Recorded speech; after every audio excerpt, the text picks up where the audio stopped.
What I've just done there is I've used chords, which is the next area that we're going to actually explore on the guitar. I'm playing groups of notes. You'll notice that I'm strumming, and in this case I'm also using my finger, not the pick, my thumb, and I'm playing different groups of strings with my fingers in different places at the same time on different strings of the guitar. So I'd like to show you the 3 chords that I used to play that little sequence of a very popular song from back in the 60s. So this is the first chord that I used. Now I'm using the pick again. Here's the second chord that I used. And here's the third chord that I used. These 3 chords have names, and we'll get to those in just a second. I think it's very important to point out that I'm using fingers in combination with one another in different places, which is tricky. So I do want to take a little bit of time explaining each chord to make sure that you understand where to put everything. One thing I would also mention about playing now that we're using chords and single notes is, for those of you who have longer fingernails, make sure that your fingernails stay trimmed. It's important, because otherwise your nails will actually get in the way of your playing. Okay?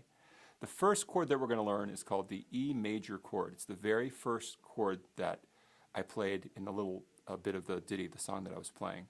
And I'm going to use all 6 strings, but I'm only going to put 3 fingers on 3 different strings. I'm going to use the first finger, the middle finger, and the ring finger to play.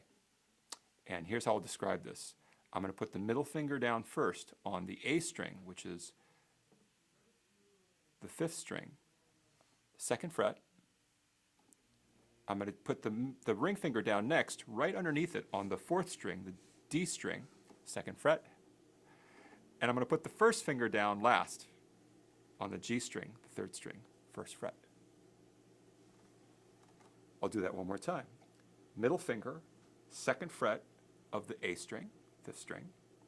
Ring finger, 2nd fret of the D string, 4th string. First finger down on the 1st fret of the G string, 3rd string.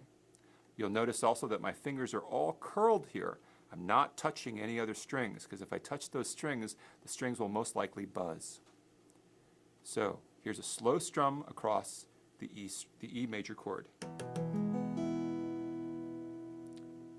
Now, just to make sure you understand where these locations are, I'm going to take my fingers off of the guitar, and I'm going to place my fingers in the same order in the same places in slow motion so that you can kind of watch and copy. And I'm not going to say where they're going, so you can just see what's happening here. Okay, here we go.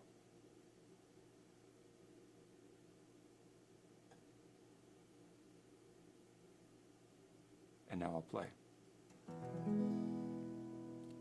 I should also mention at this point that there's this magical device on your computer called a pause button, which you definitely want to use through the course of these lessons. Take the time that you need to understand the concept. If you need to look at something again, if you need to hear something again, use the pause button, use the rewind buttons. They're very useful. You don't need to digest this all at once. It's a lot of stuff, okay? So once again, the E major chord setup, middle finger, 2nd fret A string, ring finger, 2nd fret D string, first finger, 1st fret G string, E major. The second chord that I used to play the song is the D major chord. The D major chord, we use those same 3 fingers, but we put them in different places on different strings. The 3 strings we're going to use are the 1st string, the E string, the 2nd string, the B string, and the 3rd string, the G string. What we're going to do first is we're going to use the 1st finger to reach all the way up to the 2nd fret of the G string, the 3rd string. Then we're going to put the middle finger on the 2nd fret of the 1st string, the E string.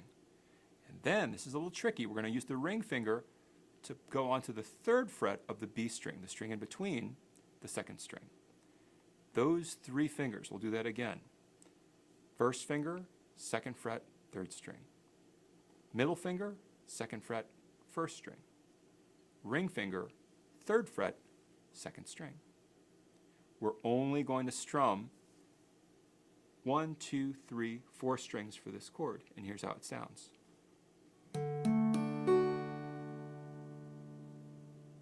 Once again, I'll take my hand off the chord. I'm going to set my fingers up the same way without describing what I'm doing. 1st finger, middle finger, ring finger, and a strum. Oftentimes I get asked, does it make a difference which fingers I set up first? My answer is yes, absolutely. It makes a huge difference which finger you set up first, because if you're strumming, you're going to get to the finger that has to reach the farthest first. So that's the finger I say you should set up first. Reach as far as you need to go, then let the other fingers drop off behind. This also applies to the E chord. Remember where you set up the middle finger first, and you drop the rest of the fingers in behind it. And that way when you strum, that finger is ready to go. It's the first note that your pick actually, or your finger will actually strike as you're playing.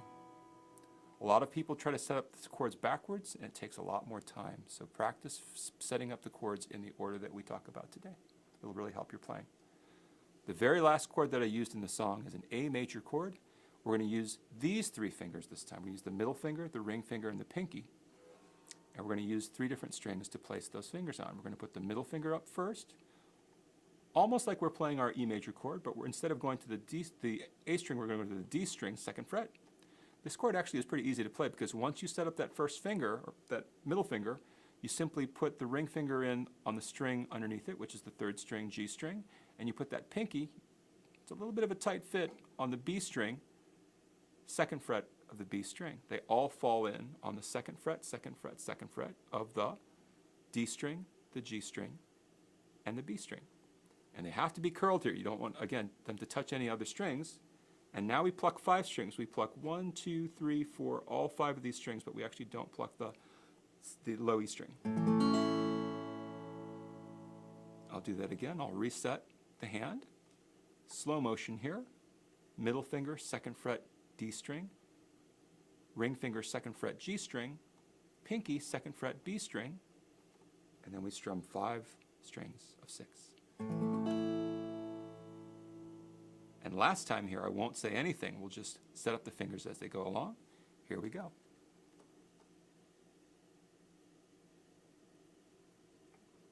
And the strum.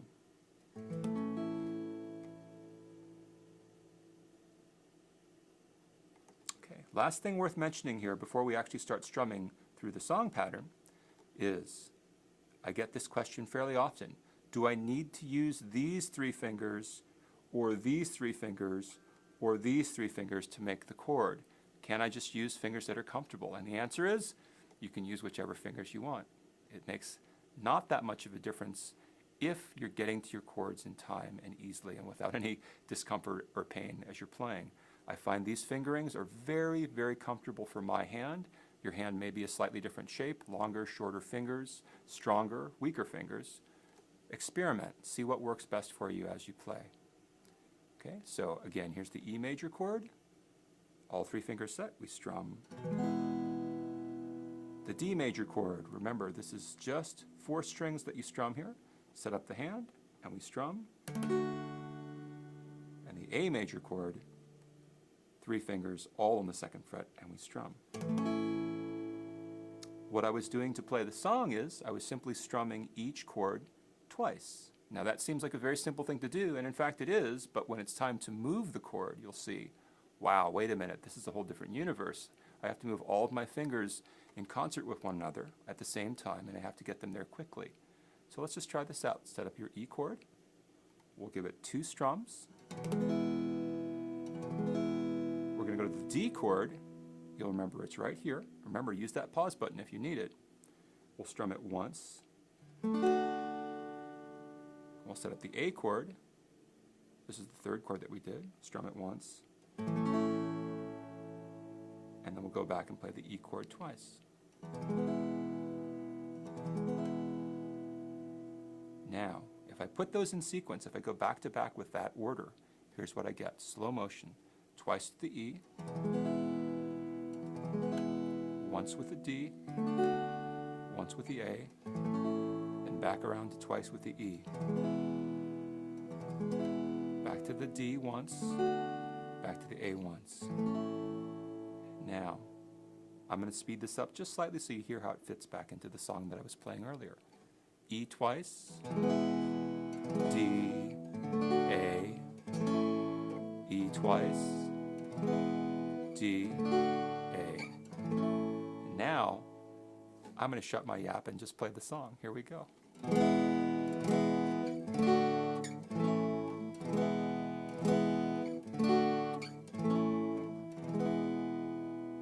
this time I really want to focus your attention on my left hand as I move from chord position to chord position. Playing guitar and playing guitar chords has a lot to do with what we call muscle memory. Your hands get used to playing in these positions, just like you get used to driving your car a certain way, you get used to holding a baseball bat or a dinner plate or whatever it is. You get used to these shapes and these patterns that you're playing. So the more that you practice this, the easier it will become to shift from chord to chord. Remember, it just takes time and effort, and you'll be able to get this pretty quickly. So here's, without me saying, here's the pattern again.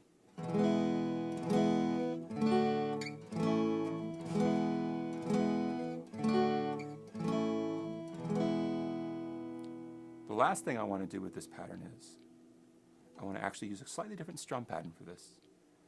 This requires a little bit faster change. Let me play it first. I'm going to play 3 times on the E chord. I'm going to play once on the D, once on the A, and then once back to the D in the same rhythm, in the same time, which is pretty quick with those 3 chords, and you'll hear the song.